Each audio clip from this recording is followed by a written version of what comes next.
రాజుల 2వ గ్రంథము 21వ అధ్యాయము.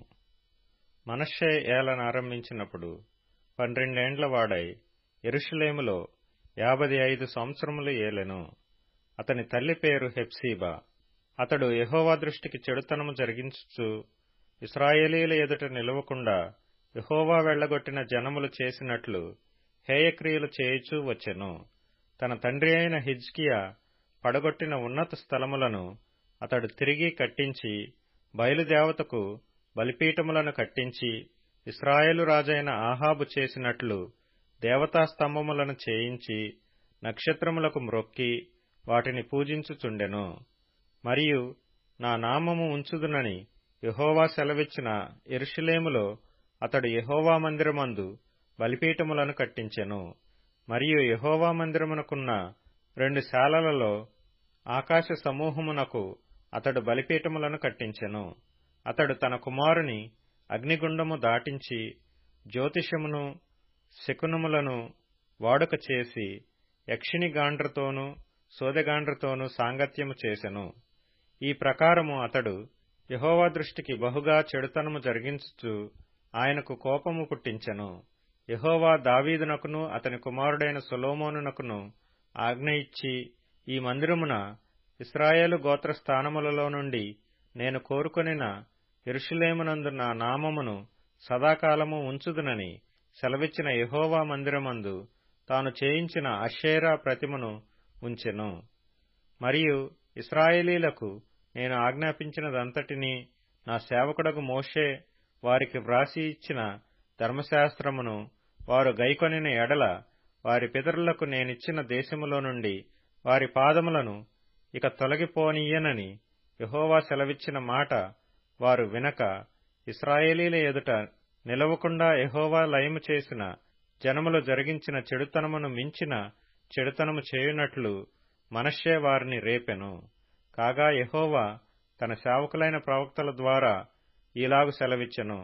యూదారాజైన మనష్షే ఈ హేయమైన కార్యములను చేసి తనకు ముందున్న అమోరీయులను మించిన చెడు నడత కనపరచి తాను పెట్టుకొనిన విగ్రహముల వలన యూదావారు పాపము చేయుటకు కారకుడాయెను.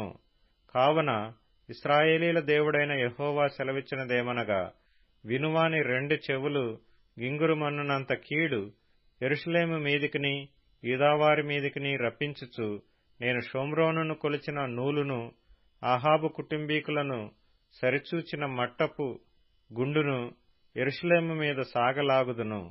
ఒకడు పళ్ళెమును తుడుచునప్పుడు దాని బోర్లించి తుడుచున్నట్లు నేను యెరూషలేమును తుడిచివేసెదను.